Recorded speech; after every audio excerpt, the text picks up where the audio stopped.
Release the Kraken.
Good morning, Hockey Nation fans. If you're a Detroit Red Wings fan, then this has been a great weekend. It was a little bit stressful looking ahead because there is a busy week this week for the Red Wings, and they had after an 8-3 blowout last week against the Buffalo Sabres. It didn't look too rosy, and then since a really good game in Washington, the Red Wings are now 3-0 in their last three. I guess technically they're 2-0-1 with an overtime win yesterday. Good morning to Danny. Thank you for joining me this morning. TGH Wicked 50 Cal. I hope I'm saying your username correctly. Thank you so much for joining. Good morning, Enertap, my friend. Anytime you want to come on, by the way, you're more than welcome. Just let me know and I'll send you a link in that. Always happy to have you on.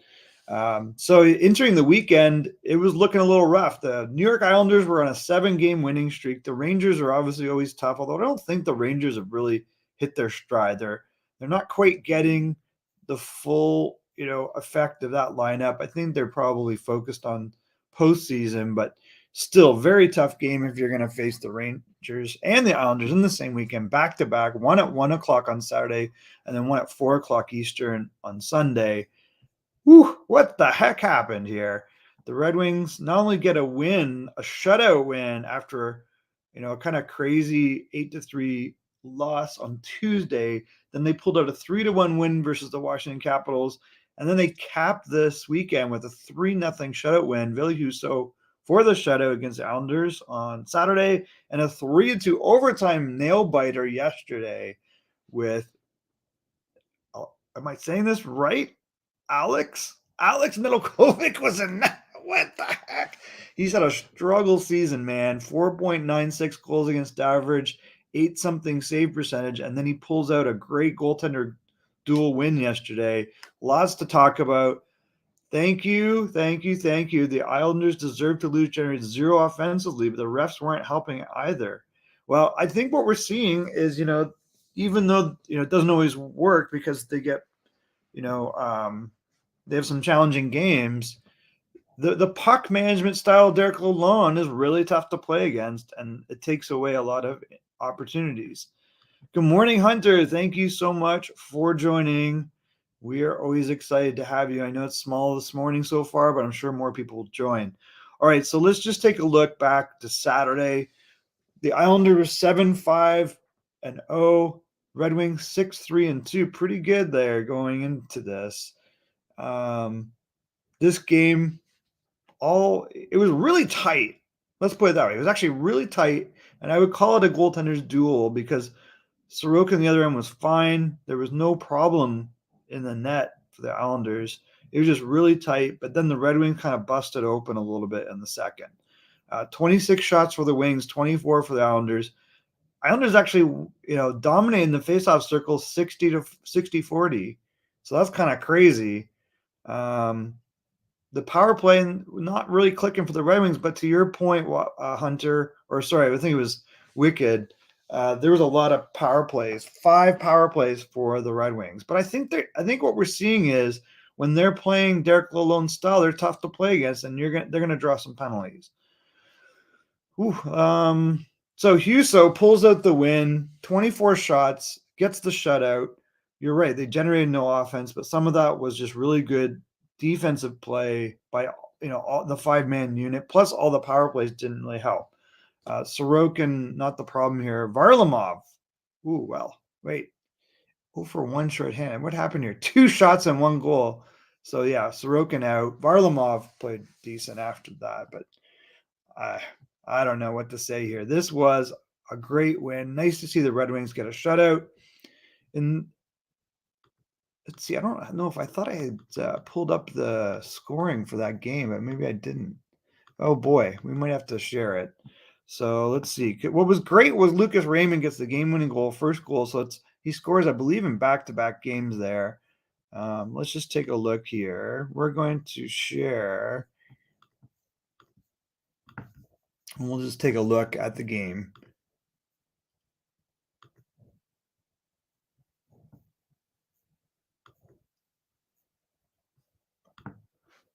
So in the box score, you can see Lucas Raymond gets the first goal of the game. Pius Suter scores in this game also.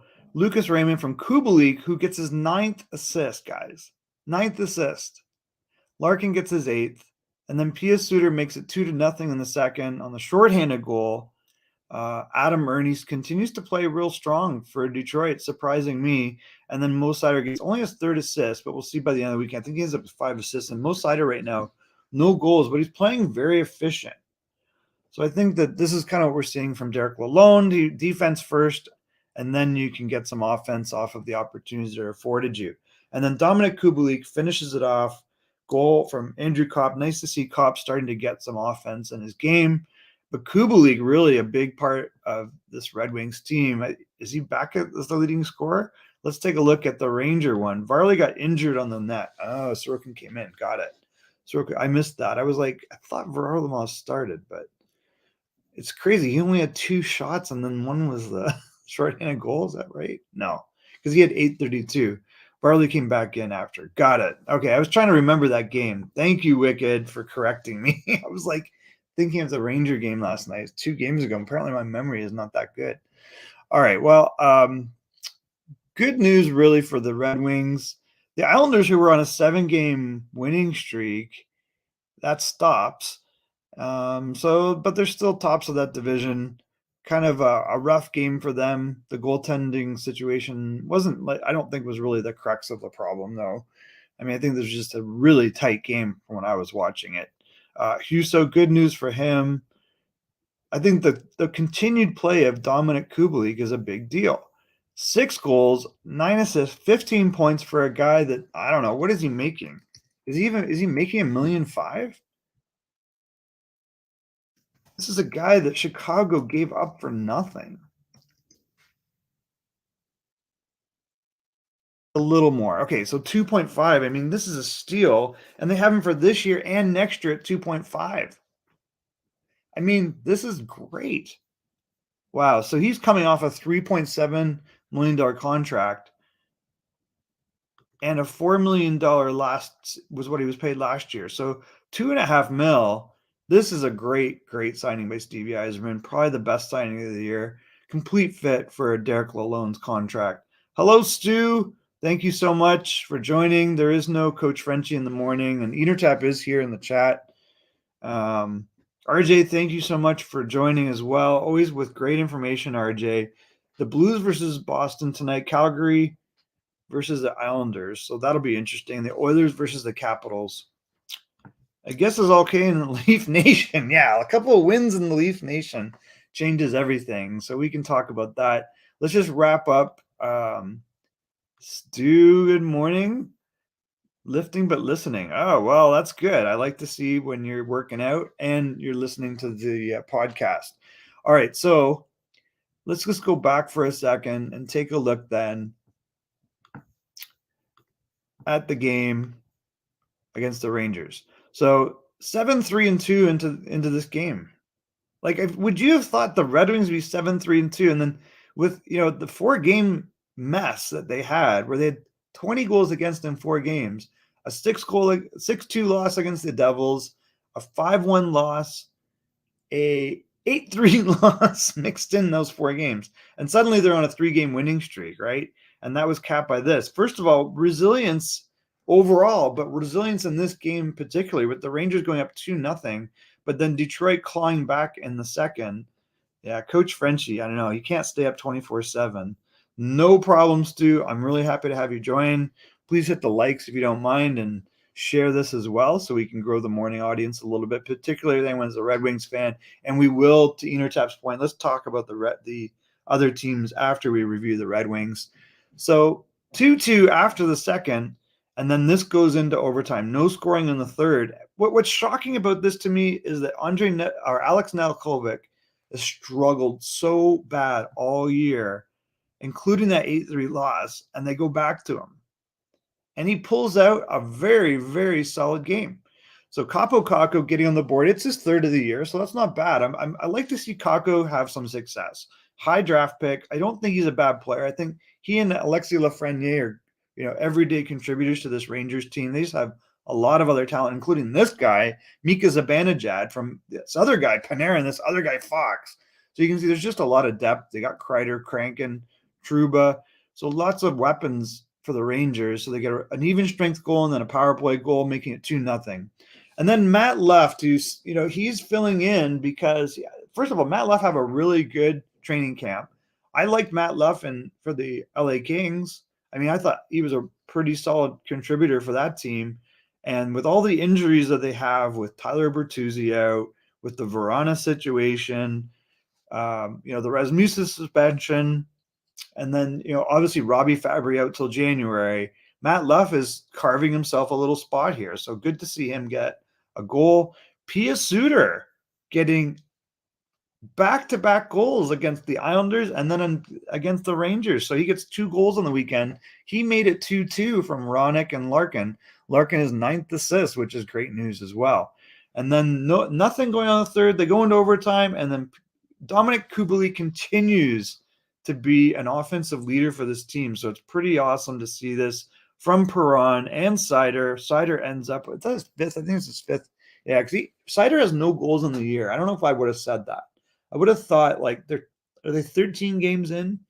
And I think that by now I would have thought that most Suter would have a little more offense. But he is playing real well. I mean, he is a top defenseman for them. So maybe this is good news. He's playing really well defensively. It's defense first on Derek Lalonde, puck management, and it works out. So now, if we look at the standings in the Atlantic, Detroit is suddenly right in the mix after these 2 matchups. Kind of crazy. I don't think that I would have said that's what's going to happen. Okay, let's take a look at the standings in that division. So suddenly Detroit, after a great weekend that I was real nervous about, 3 wins for the Red Wings. They're 7-3-2, 37 goals for, 35 against, but we know, 3-0, 3-1, and then 3-2. That's more like it, right? So they're letting in less than 3 goals a game, including a 1 goal, a 0 goal, and a 2 goal game, and they're getting 3 goals for. And I think that's what Derek Lalonde wants. He wants to be able to manage the game, have them manage the puck, and suddenly they're 4 games above 500 and in second place. Well, they're just nipping at their heels with a game in hand against the Red Wings. They have the same point, or the Toronto Maple Leafs with, they played 13 games, Detroit's 12, but they also have their own 3-game winning streak. after a really rough Western road swing. And to Enertap's problem, I guess all's forgiven. I'm not sure what Toronto writers are going to write about. This was really good news that, Kallgren making 29 saves was really good. Calle Jarnkrok going to prove to be an excellent pickup for the Leafs. And I think so far, Tavares and Nylander on the board. We've got some, if you look, Mitch Marner has 12 assists on the season. That's pretty good. So suddenly, the things aren't looking too bad in Toronto. 15 points for Tavares, 8 goals.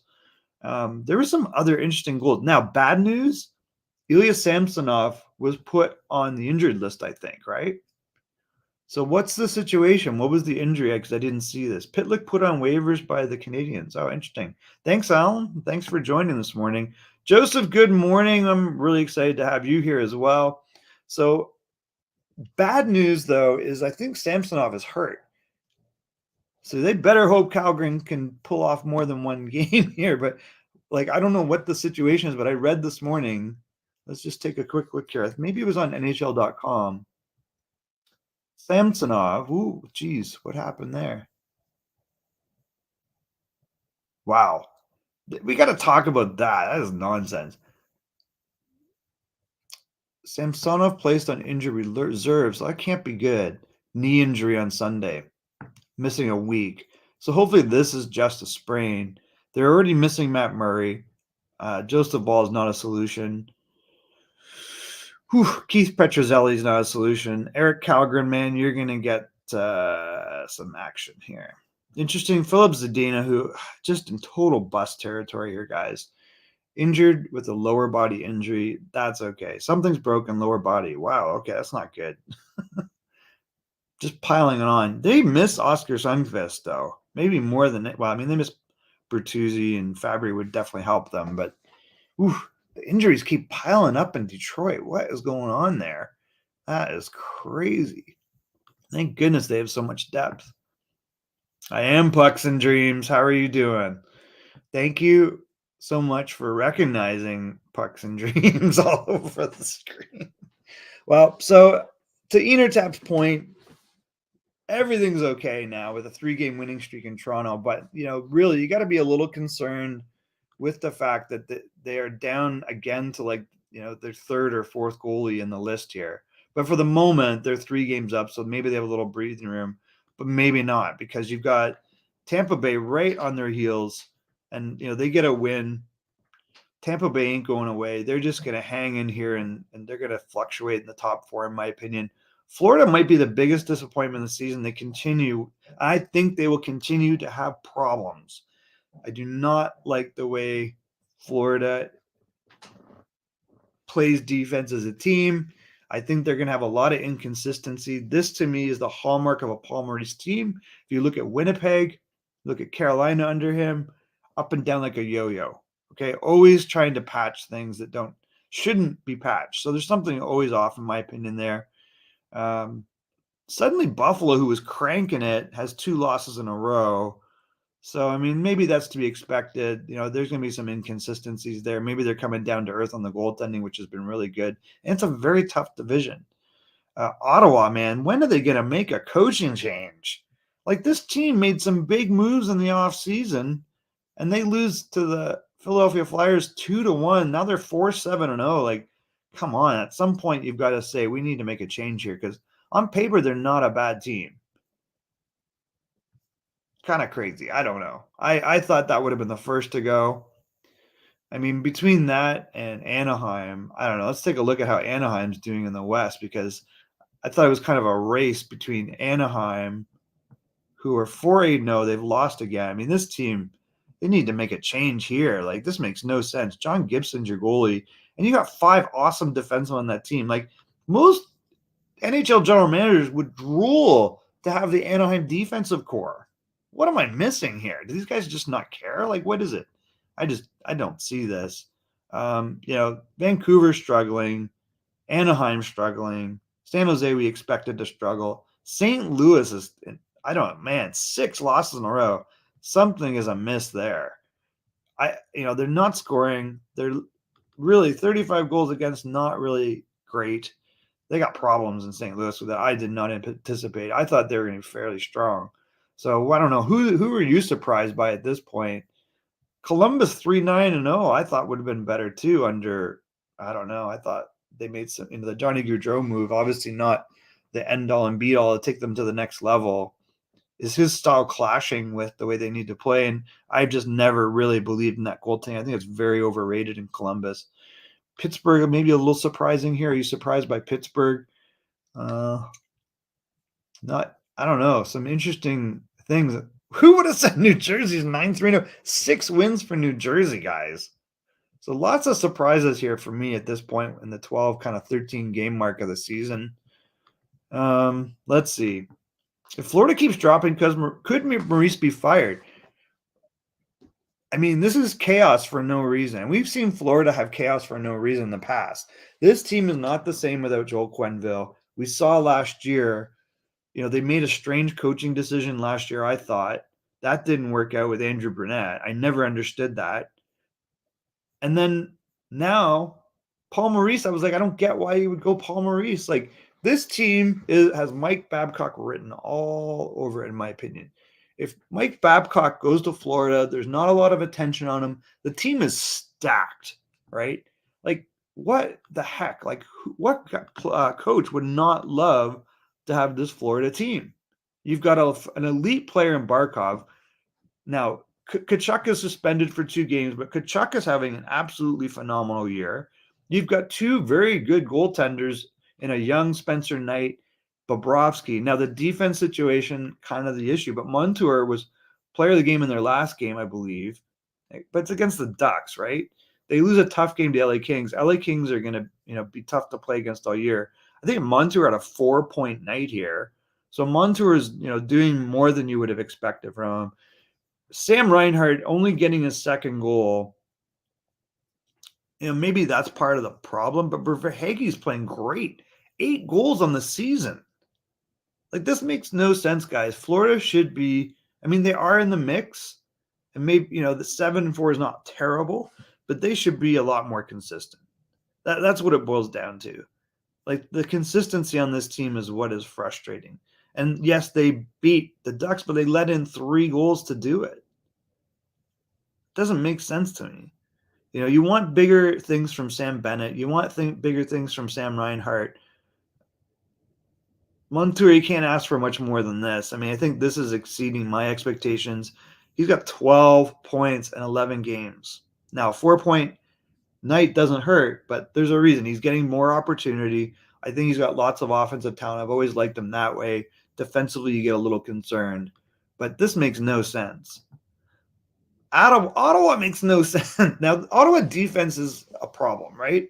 You like the forward group. You like the DeBrincat move. But, not having Josh Norris does hurt. I think we're seeing that, despite the play of Shane Pinto, Josh Norris was very important to this equation. And Jake Sanderson is good, but he's still a rookie. So, what are they going to do here? And are they getting great goaltending? What is up with Calgary? I just don't. I think going into this, I was very skeptical of Calgary, and then they started out hot. I just don't know. Like, is Huberdeau the perfect replacement for Tkachuk? No, not in my opinion, but he's very talented. But Tkachuk's got that, like, edgy style, right? And he's producing really well in Florida. But, it's not working out perfect in Florida either. They're not terrible. They're 7-4. Markstrom's had problems in the past where he's a little bit off. And yeah, and you're right. In Florida, Ekblad is, I was going to say, the defense, that's why I said the defense is a problem, because of Ekblad, for sure. You're missing your horse back there. So that's really tough for any team to overcome. So maybe 7-4-0 is pretty good. Mike Matheson coming back would be good for the Canadians. The Buffalo Wings game. I think after that game, I was like a little bit, wow, that's 8-3 is crazy.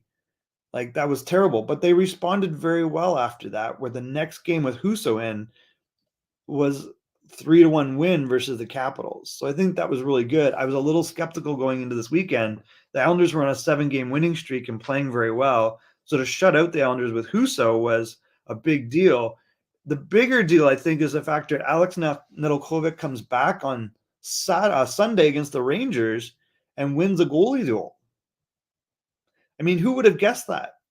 3-2 overtime win after being down 2-0. Like, it was 2-0. You're like, oh my God, here we go again. It's going to be an 8-0 game or 8-3 game. Like, it was crazy, and they did a great job. So I think that was really good.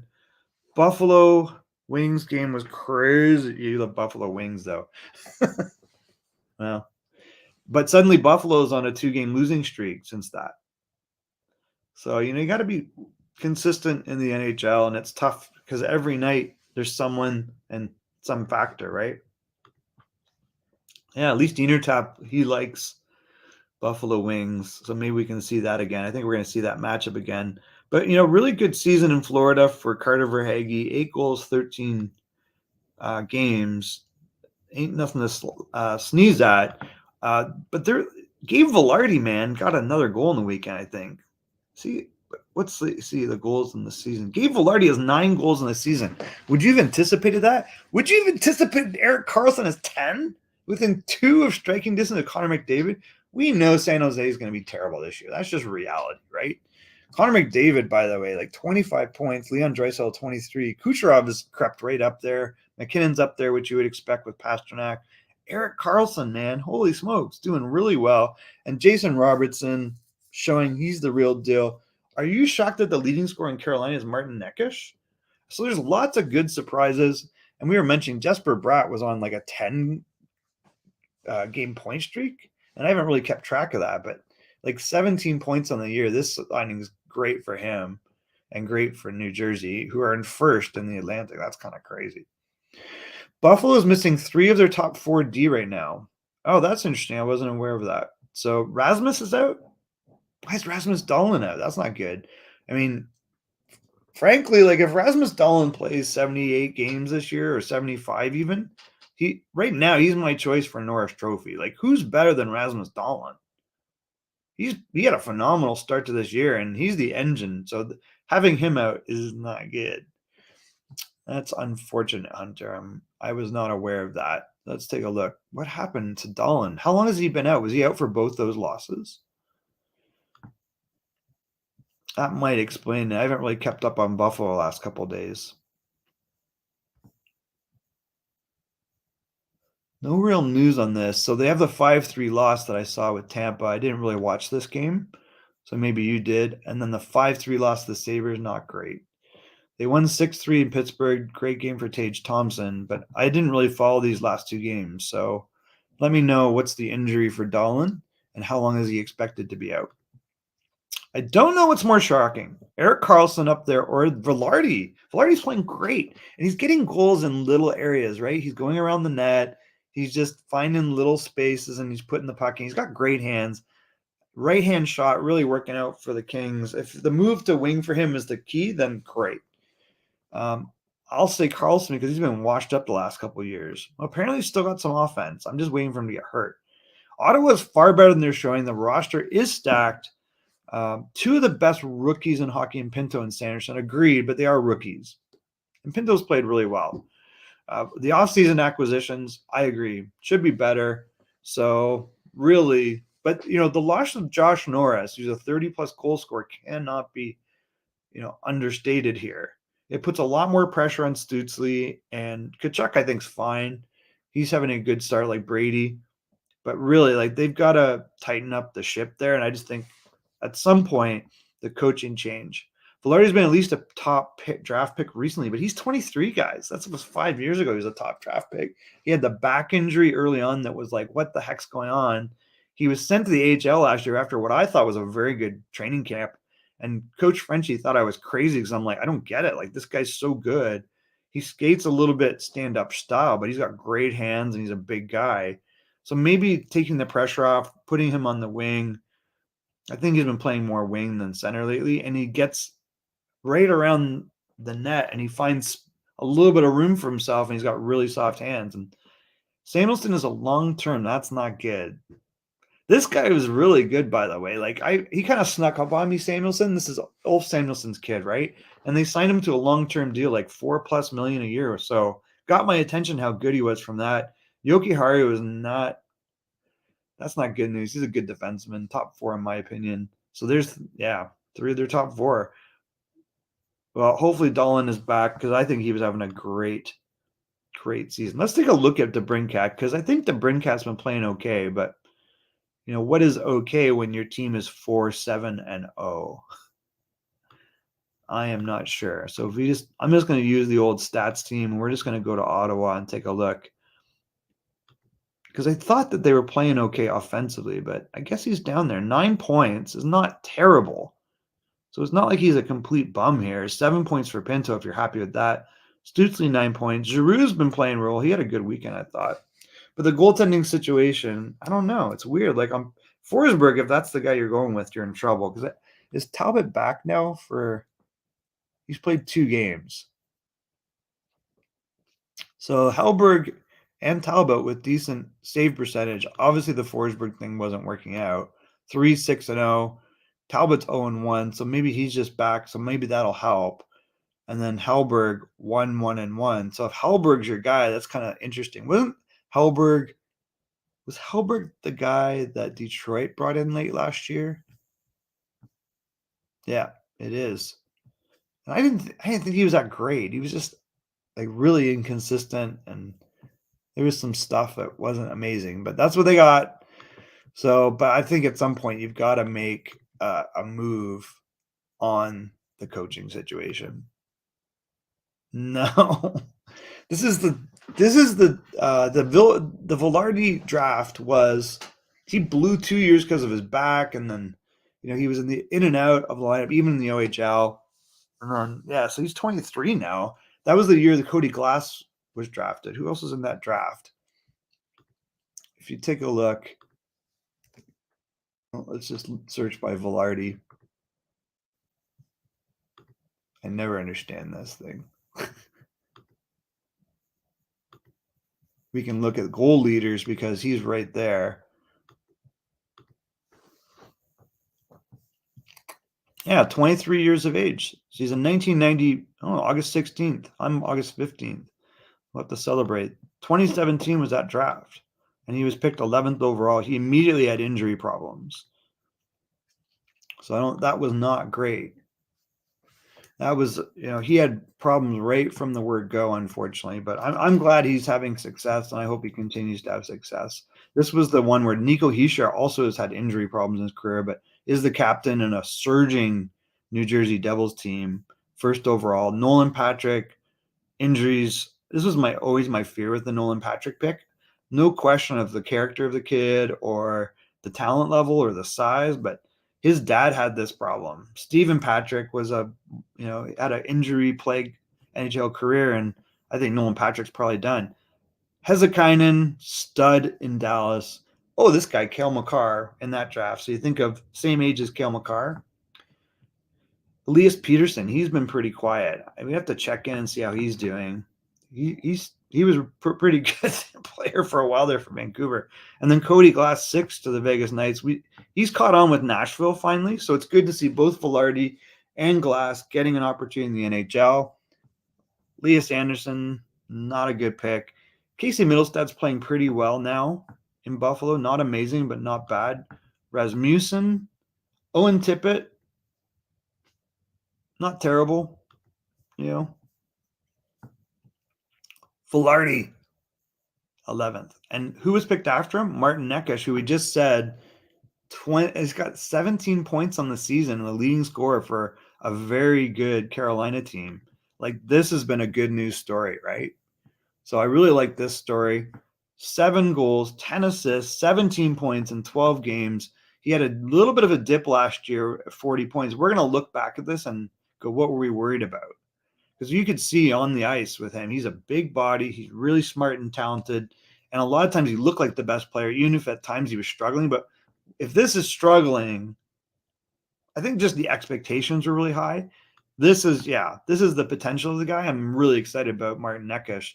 But you think about, like, he's coming of age, Glass getting a little bit of traction, Middlestad, all the other guys up top we mentioned who are having great careers. That's going to prove to be what we thought was a great draft. Mitchell Miller, this is a gong show. Like, come on. what are we doing here? This is PR in the sense of, first of all, has the kid so many missteps. First of all, Arizona drafts him. The stuff comes out about him at 14 bullying the kid with special needs. Terrible. And maybe he's a terrible character kid. I don't know him. But why do you not do your research and know this is going to blow up in your face, right? Arizona. And they renounce a draft pick in a year. Now that regime is gone. That was the John Chayka regime. That was kind of the final mistake they made. So he's gone there. This guy's got poison all over him. And then Boston signs him without checking with the league. And the league basically guilts them into dumping him. Is the kid bad? I don't know. He's apologized and done whatever. I don't know him personally. But, you know, this is a kid that was bad at 14. Why are they painting him like this? We live in a weird, gross world that's spilled over into hockey. Like, there have been people like Craig McTavish, I think, went to jail for manslaughter for a drunk driving accident. And that guy went on to have a great career. He became a coach and an executive. Like, are we not forgiving at all in hockey? It's kind of weird. Like, we're in a weird world, but it is what it is. I know the kid might be a total dirtbag. I don't know. But it sounded like he kind of, you know, apologized and did whatever, but maybe it's not enough. There's never enough. Brandstrom was used with the pick for the Isles. Huh. Brandstrom. Oh, Eric Brandstrom, right. They have multiple picks in that draft. Was that the Suzuki draft? Yeah, because the Vegas had Cody Glass, Eric Brandstrom, Suzuki, and Haig all in the same draft. Was that their first draft ever? I believe it was. Casey is not too good, to be honest. Casey is soft as butter. Casey Middlestad in Buffalo, soft as butter, highly talented, but getting some ice time and having a little bit of success. Everett Silvertips drafted Casey Middlestad. He chose to go back to high school, and he split his year between high school, so he could win a high school championship, which he didn't do, and the USHL, which he didn't even play the full year. He was so talented then. If he had come to Everett, I am convinced that we would have shown him the right way to prepare, the right way to be a real good player. Although we've seen with other people that hasn't worked also. Like, if you're not coming for that professional environment in the WHL, sometimes there's a reason those guys wash out. Like, I'm convinced that our coaching staff would have at least helped him become a much better player. Pitlick placed on waivers because Dadonov will be coming off IR. Okay, so that's good. Well, we're 7 minutes before the hour. We're kind of 12, 13 games into the season. Some interesting stories in the NHL so far. Ville Husso, 1.86 goals against average. If you are St. Louis, and when they traded him and then Detroit signed him for $3 million, I did not understand it. Like, we saw Jordan Binnington got hurt in the playoffs. Like, where's Binnington? Scroll. 47th in the league.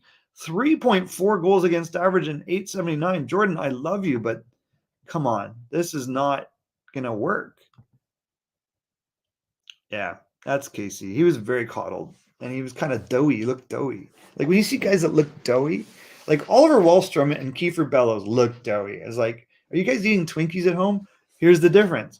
Oliver Wahlstrom goes to the AHL, comes back a mountain, right? Took the fitness really seriously, chiseled, and has reached his potential. The flip side of that is a guy with pretty much the same talent level, and Bellows still kind of a softie. And that's going to be the story of Casey Middlestad, I believe. Thank you, Real Primetime, for joining. Really appreciate it. All right, so let's just take a look ahead at what's going on in the NHL. Who's coming up? Bruins part way with Prospect Miller. So crazy. Oh, I want to mention this. The legend, Peter McNabb, unfortunately has passed away. He was diagnosed with cancer in August, which was really sad. He's 11th in Bruins history with goals for. He also played, I believe, for the New Jersey Devils and maybe the Vancouver Canucks. I think he had a little stint there. He was an excellent broadcaster. He always had the hair thing going when he was playing, but he was a really good goal scorer. Like, he was a pretty talented player in the NHL. Like, and then Max McNabb, that's right. His dad was a GM, I think, of the New Jersey Devils at one point. He was inducted in the Hall of Fame 2021, which is great for the U.S. Hockey Hall of Fame. Let's just take a look here, because Peter McNabb was a pretty darn good player. Yeah, 7 years old. So rest in peace, Peter McNabb. We're very sorry to see him pass. We also don't want to see people struggle. I don't know. This guy had a great career. Buffalo Sabres. I always forget he started with Buffalo. 6th round draft pick, and he gets 3 and 22 goals, and then 24 goals, and then he goes to the Boston Bruins, I always knew him as a Bruin. How the heck? I have to go back and look. Like, how did Buffalo not keep him? Did they let him go? And then he goes on to score 38, 41, 35, 40, 37, 36 goals. Kind of dipped a little bit here, but he's not exactly young at this point, right? University of Denver alum. So that was like in the 70s. That was really unusual to have a University of Denver player. He's from Vancouver, BC, but to play in the NCAA and then go to the NHL was very unusual. Then that was just kind of maybe the start of guys doing that. And then he split time between the Bruins and Canucks. He was traded for who? Jim Nill. Jim Nill, now the GM of the Dallas Stars. And then, played 2 years for the New Jersey Devils. And I want to say, I would have to check for sure, but was his dad not the GM? Let's take a look here. I thought his dad, Max McNabb, was the general manager, maybe. Let's see. Yeah, his dad, Max McNabb, was the general manager in New Jersey. So that was kind of interesting in 1985-86, acquiring his own son. Good morning, Run with Kings. How are the LA Kings doing? Not too bad. It's not perfect. Kachuk got the 2-game suspension. Were you surprised for hitting quick with his stick? No rhyme intended. If we look at the Western standings, our friends the LA Kings are in 3rd at 7-6-1. That is a tight division. They've won 1 game. So they were 500 prior to this. I think the big news story for me in Kings, and we talked about it before, is Gabe Vilardi. Thank you so much for joining. All right, guys, we are 2 minutes before the hour. Thank you so much for joining. I really appreciate it. Please hit the likes and share this if you get a chance. And we look forward to talking to you on Wednesday. Let's just take a look quickly at the schedule, which is what I plan to do before Run with Kings dropped in. All right, so tonight, Calgary at the Islanders, as RJ said, St. Louis at Boston. That's a bad matchup for St. Louis, who's really struggling, and Boston is absolutely cranking it. Edmonton at Washington. Looking forward to seeing a good game from Edmonton. The Jack Campbell situation in Edmonton, not good, guys. I must say, every time I see the Blues at the bottom of Central, it feels so weird, but you're not going to win when your goalie has a 3.46 goals against average. And yet they let Ville Husso go, who was kind of the rock last year all year. Yes, Jordan kind of came on in the playoffs, but I did not understand that move. Yeah, and Vilardi, 9 goals on the year. I don't think anybody would have predicted that. Hopefully he's on his way to a 25-goal season. That would be great. And I think Vilardi's definitely capable. He's got good upside if he continues on this pace. So tonight, 3 games in the NHL. The bigger night will be Tuesday night. I will not be back with you until Wednesday, but maybe Intertap, I will join you guys on Tuesday night for the Montreal at Detroit Red Wings game. I think that's a great idea. I will take the Red Wings. You can take the Canadians. Let's go. Yeah, he's really kind of overpaid, unfortunately. I love Jordan, but this is bad. I want to talk about another guy that's a 1992 birth year, which is Scott Wedgwood. Scott Wedgwood finding success this late in his career. Really happy for Scott Wedgwood.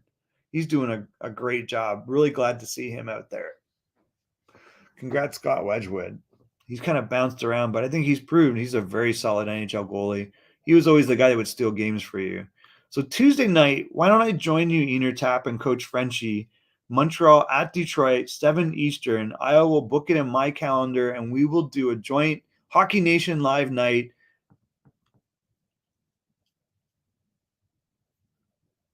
Who's rating this? Fantilli's playing very well. Michkov is going to fall.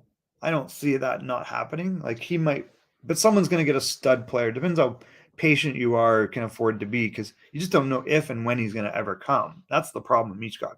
you have to think eventually, but the world is in chaos with respect to Russia. Like, I can't see this happening. Bedard, who's saying he's fallen behind? Central Scouting? I mean, Fantilli is a great player. And unlike Bedard is still very small, but he's so elite. Like, he's just ripping up the WHL. Like, we play against them and against Regina, and he's, you know, he's a one-man wrecking crew. You know, he is a Patrick Kane type talent. He's got a great shot. He's quick and smart. He finds space. He's a great playmaker. Like, there's nothing incomplete about his game. However, Fantilli is a big guy. Like, is he 6'2", 6'3"? He's got a high skill level. He's got a good motor, and he's ripping up the NCAA. Wedgwood would always kill the Islanders when he played us. I'm not surprised he's playing well. Scott Wedgwood has always been the goalie that steals your heart. Like, he'll steal games and he'll go on streaks. Jordan Binnington was also like that. But I never thought Binnington was streaky. But in the NHL, it's kind of proven that way. I don't know what's going on there. But Wedgwood was always, you know, very solid, good rebound control, great positioning. He's technically sound. There's something that switches in him where he'll go on, you know, being unbeatable. And you saw that, I thought, in New Jersey even. Like, I don't know. I read in The Athletic, surprised me a bit. Okay. I mean, I'm not that surprised. The talent level of Adam Fantilli is very high, just like Connor Bedard. So then you go, okay, would I rather have a number one centerman? Is Bedard going to play center in the NHL? I am not convinced of that. Like, I kind of think he ends up moving to the wing. Fantilli can play center, no problem in the NHL. He's a big man. He's got high skill level. Isn't that everything you want in a franchise player? Because he definitely could be and should be at some point a franchise player. He could absolutely be there. And you're seeing he's stepped into the NCAA. I think that, you know, he's legitimately making this a horse race. Nobleton, Ontario, 6'2", 188. He might be a little bigger than that now. He's got 9 goals and 11 assists in 10 games. After ripping up the USHL, he goes into the NCAA and he's destroying it. He's 2 points a game. So I am not surprised. And he's a big guy. And it's not like he's doing it like, he doesn't have an incomplete skill set. He's a great skater. He's a powerful skater. He's got a good shot. And he's a good playmaker. Like, he's a smart player. So I guess we should not be surprised. I mean, okay, this is like, how do you put it? The lemming effect, right? Where everybody piles on a prospect and prognosticates who's the best. And then you look at, like, let's see, where's Connor? I cannot find Connor Bedard in your search engine. Oh, it's 2N, that's why. There we go. You know, Connor not exactly having a bad year. 31 points in 16 games for the Regina Pats. He's the captain. So, I mean, he's great as well. Head-to-head, who do you want? I'm not sure. Excuse me, guys. I am convinced that he will maybe move to the wing, maybe not. But you know for sure Adam Fantilli does not have to move to the wing in the NHL. He can play against anybody in the future. Like, he's just a big, powerful guy with a high skill set. So, I don't know. I'm not surprised that this is so close. Michkov is obviously ridiculous, but the situation in Russia makes this, like, what do you do? Will this guy ever come? You don't know what the future holds. You know, as long as it's not just the war in Ukraine, like, it's more than that at this point. We're entering a new Cold War. And we know what happened in the Cold War before. There were no Russians in the NHL. There are Russians in the NHL. Can they go back home to Russia? It's unclear. All right, guys, I'm 5 minutes over what I wanted to be. I really appreciate everyone who joined this morning. Hopefully you got some value out of this, and we got to talk about some fun things. I am going to join the Hockey Nation Tuesday broadcast, Montreal Canadiens at the Detroit Red Wings. So, Coach Frenchie, get ready for me. I will join you for that. Tap, hopefully you'll be on. I don't know if Marco or anyone else will be on as well. It'd be great. And then on Wednesday morning, we'll have our next Hockey Nation morning show. We will recap that game and look ahead to other Detroit Red Wings games. Thank you so much, Tap. I look forward to talking to you guys tomorrow night. And Hockey Nation, thank you so much for joining. and look forward to seeing you guys on Tuesday night.